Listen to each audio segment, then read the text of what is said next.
So let's go straight to Washington, to our bureau chief, Alexandra von Namen, who's at the protests there near the White House, I understand. Alexandra, the protests have been building up for a while now. Tell us what's happening where you are. As you can see, it's pretty much crowded here. It's the largest crowd that I've seen since the protest started.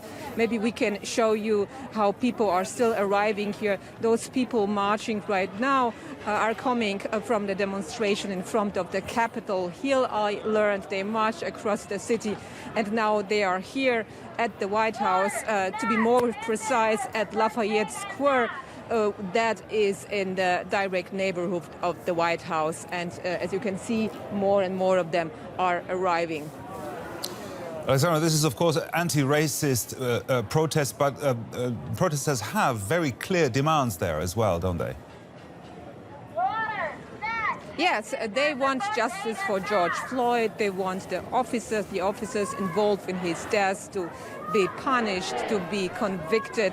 But they are also talking here during those demonstrations about their own experiences with police brutality, how difficult it is to get a good job, for example, if you are a Black American.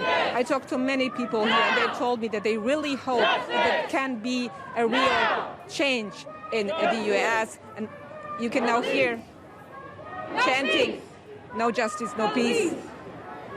No peace.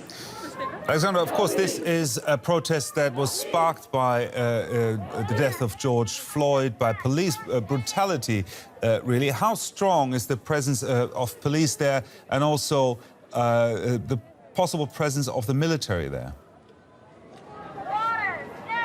So right now we don't see any police units here when we are at Lafayette Square, as I said.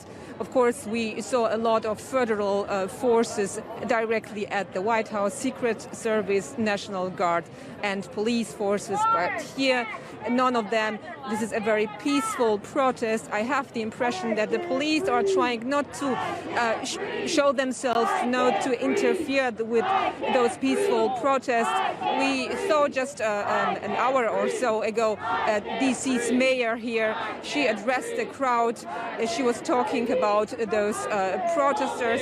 She was talking about how important it is to show solidarity with the Black Lives Matter movement. Maybe our camera can show the sign at this street corner, which is very new. It was renamed in Black Lives Matter Plaza, this street corner, also as a clear sign of solidarity with the demands that the protesters have. Alexandra.